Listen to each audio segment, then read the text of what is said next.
Hey, happy Friday, everyone! I'm about to watch some freaky, scary, or plain out weird videos for the first time. Let's check it out. Some people are saying this is an Appalachian feral person. I'm not sure what it is, but I wouldn't want to run into him. As if Appalachia wasn't creepy enough, we sure didn't need another spooky thing to have to worry about. This one is a little more or less known, but is becoming quite more popular as more and more people have encounters. Feral people are believed to be people who are feral, who have lived out in the mountains, either in caves, underground. No one really knows, but they're terrifying. The video I have for you is an alleged feral person, and it could be fake. Let me say that. That's very possible. However, from all the stories that I have heard over the last few years, once I started really digging into feral people, this thing, person, whatever, looks exactly like how people describe them. Real or fake, you wouldn't want to run into this guy while you're hiking. Oh boy. Oh.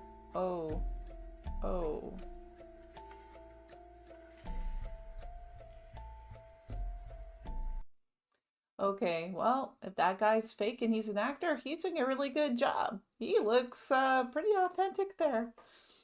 Yeah, that's another thing to fear in the Appalachian, and he's right if we need any more reason. What's that? Oh, Dr. Ken Caldera states what he used to do for the DoD was to create pathogens to be put in the clouds to affect the people below. Tell me more! Yeah, he was the second most recognized climate engineer. And what he talks about is putting pathogens into the clouds so that when it rains down on your, say, enemies, things can happen. But what's a little bit crazy and kind of eerie is back in 2019, there was something a little crazy that happened very swiftly where people got a little bit ill. And what he's saying is this is very likely certain pathogens that were put airborne. Of course. Since this has come to light, it begs the question, what else could they potentially put in the clouds to affect a large amount of people? Okay. Let's not tempt fate on that, please. I mean, what else can they put in? Probably a lot, and I don't want to know because people are pretty darn evil. What if the mountains we climb are actually the bodies of giants? For a long time, we have been told that mountains are just made of rock and soil created by nature over millions of years. But if you look closely at this specific mountain in Alaska called Mount Susitna, you can see the perfect shape of a woman's body lying down. And by the way, this isn't AI generated. Look it up yourself. Some believe these aren't just rocks, but ancient giants petrified by a massive disaster.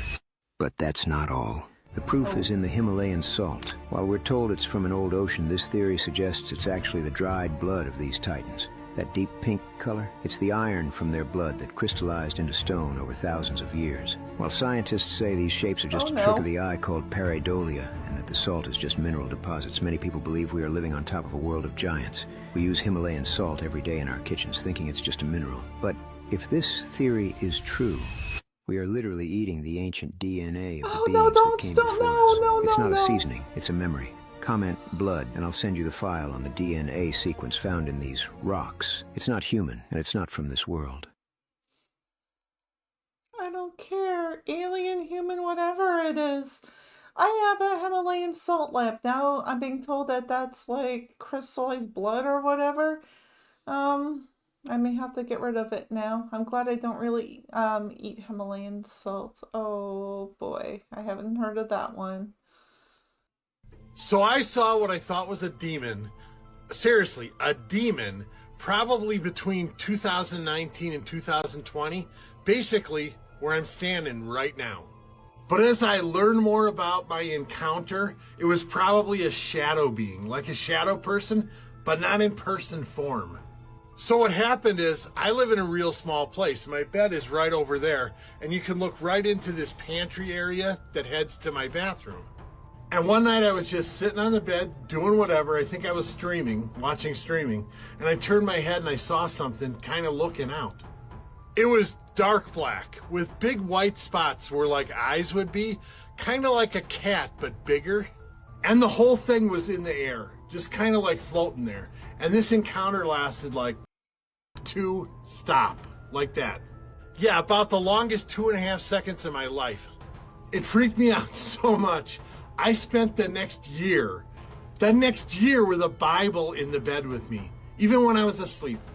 But through studying or looking things up, I figured out it was a shadow being, not a shadow person, like I said, but a shadow being. Now, I never saw it again, and there's no weird feeling in here or paranormal feeling in here. So it didn't have any lingering effect except for me keeping the Bible in the bed with me for about a year. But it freaked me out. And I know what I saw to this day. I can picture it in my head. I remember it as clear as anything. So that's the story of when I saw the demon, which I have since learned was more than likely some type of shadow being. I've told this story before, but I haven't in like over 3 years, so I thought I'd share it with all of you today. Shabadoo Booshkies, Shabadoo. Shabadoo. Oh, geez. It sounds like a shadow beast if it kind of looked like an animal and stuff. And I know someone who has seen that in a window looking in at them.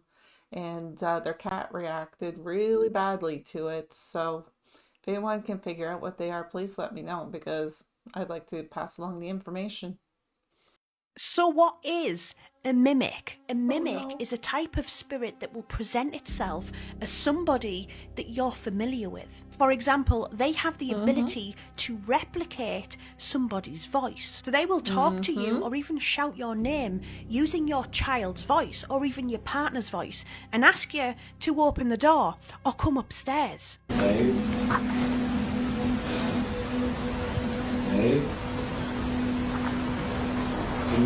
Not only do they have the ability to mimic somebody's voice, but also their appearance. For example, you might look out your kitchen window and see your partner stood in the shed, but then you turn around and realise your partner is actually sat on the sofa watching TV. And when you look back outside, nobody's there. That's a mimic. And they say that mimics use this method to lure you to them. What happens next? I don't know. People believe that these types of spirits are quite dark and demonic. So if you realise that you're dealing with a mimic or there is a mimic in your house, just ignore it. Don't go looking for it. Yeah, they say to ignore it because when you give it attention, it's supposed to, make them stronger because they're getting what they want. But I can guarantee you that doesn't always work either.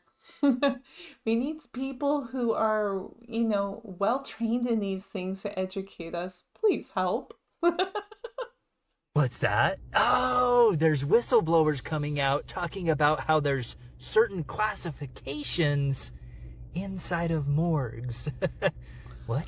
What? Yeah, what these people are saying is there's certain classification inside of morgues, and what that means is there's the human classification, and then there's the non-human classification.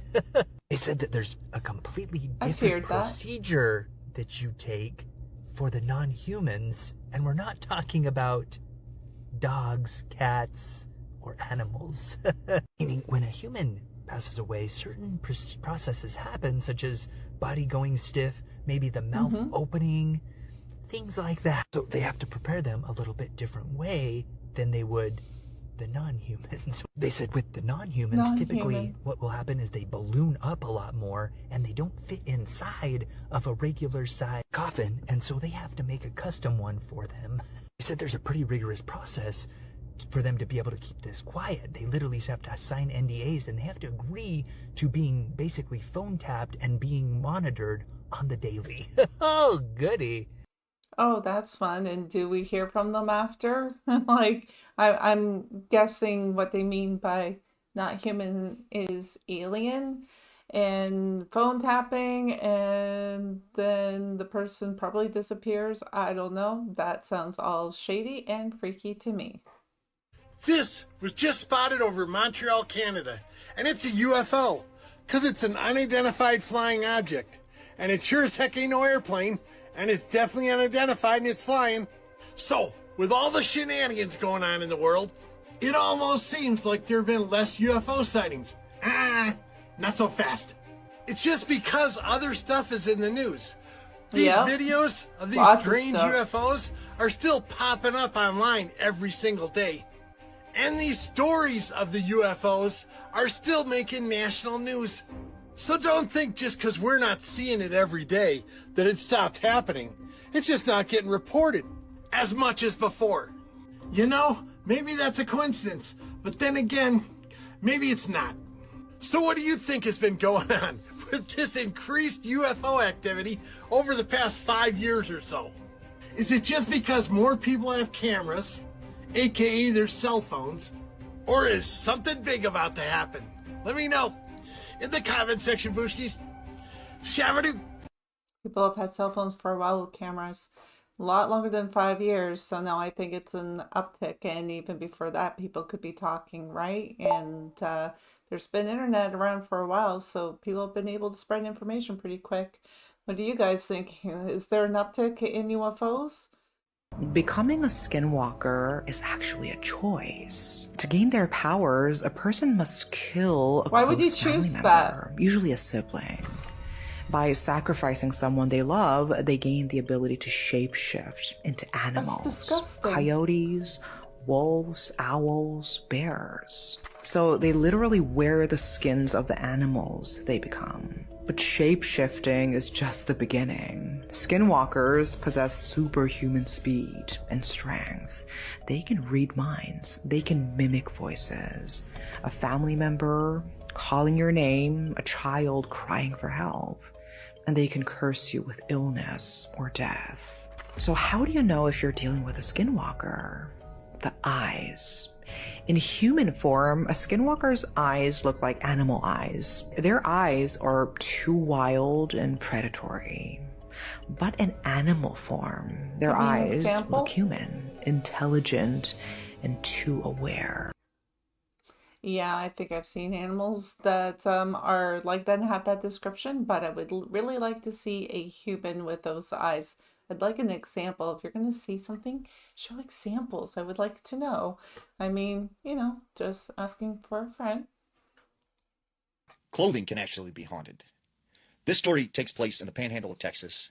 There was this older gentleman who one day went to a thrift store, and he stumbles upon this old soldier's jacket, that looks like it's from the Civil War. And That picture. he says, "Whoa, this is amazing." Thank you. Okay. So he takes this jacket and he buys it and he brings it home and he hangs it up in his bedroom on this, mannequin that he has. So one night he, was laying in bed and he looks over to where the Civil War jacket on the mannequin is, except it's not there. And he's thinking, where did my jacket and my mannequin go? And so he looks around his whole entire house. It's nowhere to be found. The next morning, he wakes up and it's back in his bedroom in the same place where it was before. About 2 weeks later after this, nighttime again, he's laying in his bed once again, can't sleep. When all of a sudden, his room just gets really bright and he sees these things start to focus in. There are 3 Native Americans in his room. And they're just standing there looking at him menacing. And they start going closer and closer to him. And then, boom, they just vanish. And so, this happens a couple more times. He sees these Native American men in his room and they just vanish. So he thinks, what's up with this jacket? Like, ever since I brought this jacket home, all this weird stuff They has been don't like happening. the jacket. So he takes this jacket to a historian because he thinks maybe this jacket is, has some history to it. And so he takes it to this historian, and the historian says this jacket was worn by a famous Civil War general who, after the Civil War, he fought in like a bunch of different engagements with Native Americans and, squashed these several uprisings, as they called them at the time, but really, who knows what had happened. But anyways, this jacket was connected to this general who was connected with all of these, all this history. And so he says, wait a second, this jacket is what's, bringing about these spirits. So he ends up donating the jacket to a museum. And from time to time, the museum says at night they see figures of what look like Native American men walking around the museum. This next story comes out of Kansas, Lawrence, Kansas. There is a farmer. And one day he's out in his fields and he's doing some work when he stumbles upon these pair of pants. And these pants look, very old, like, something from the 1800s. And he thinks, oh, this is interesting. Like, maybe when I was tilling the soil or something, like, I dug up these pants because they were all kind of muddy and dirty. So he takes these pants back to his house and cleans them up and stuff. And, so he goes, eats supper and all that. It starts getting dark. And in the middle of the night, he looks outside the window and he sees those pants. They are running across his bean field. There's no person in Haunted it, nobody, pants? but the pants are running by themselves across this bean field. And so he gets out of his house and he, runs after these pants that are just like walking away. And as soon as he gets close, they just fall to the ground back in the field. And so he says, you know what, I'm not bringing those in my house. Like, this is weird. I'm just going to leave them there. And the next night, once again, he sees these pants just walking around the bean field. And, several nights passed where he'd seen that. And then one day the pants were just gone. And the neighbors in the town, said as well, they would see these pants walking around by themselves with no body in it. I think somebody finally had enough of walking pants and beat them up. But it's not just clothes that disappear and stuff, it's other items too. And you do have to be careful what you bring into your home because you don't know what attachments, there are to them from all the years that it was in your possession. So yeah, you gotta be wary of these things. You may have seen my video with the Shirley Temple doll with uranium glass eyes. There was just something about that doll that really captured me. I think about her all the time, and I really didn't want to miss Shirley the opportunity Exorcist? to see her again. So I have an update for you. I brought her home. Now, one really cool thing that happens with uranium glass is it glows under black light. Oh yeah. Why did they make her look That's evil? amazing. Poor Shirley. Sorry. You should be sorry. Why do you have her? That's just horrible. It's like Shirley Temple meets the Exorcist. She's the little girl in the bed. I have gotten tagged multiple times of a creator, oh god, using this filter on her dolls to see if it works. So naturally, is it me? Am I the ghost in the house? So naturally, I'm going to try it on the gang. There's been weirder We are going to start off things. strong with Helena, my one doll that is apparently haunted. And I knew she was innocent. Herbert. This is the one I'm worried about. Theodora. She does... We will try out every... Why would you have that? Oh god. No. Amelia. Oh my god, Elizabeth. Stop. Girls. Okay, that tracks. That for sure tracks with Amelia. Edith. I knew she was innocent. Elizabeth. I am surprised. Walter. Okay, what's with this app? No. My innocent boy. Josephine. And then the one that started it all, Betsy. She's on the cusp. That's all right. Why? That's all right. Wow. I knew it. I knew it, Amelia. Okay, what was that app? I like... How does an app know? Is it because it finds something that's living, moving? Like an actual real face? That's not cool. And yet, strangely enough, I kind of want that app to see if anything of mine does that. Is that weird? I'm that type of person, oh, that's horrible, I can't look away. Well, it looks like that's all the videos I have for today. If you've made it this far, thank you for joining me. And hey, subscribe. Also, give the video a thumbs up. It really helps the channel. And don't forget to hit that notification bell to be notified of future uploads. Also, if I've asked a question through here, I do really want to hear from you. I like to hear people's experiences and opinions. And even if you have a suggestion, drop a line or two down below. And most importantly, if you have a video that you want to freak me out with, send it our way, and we'll include it in our next video. Have a great weekend, everyone, and I will see you next week.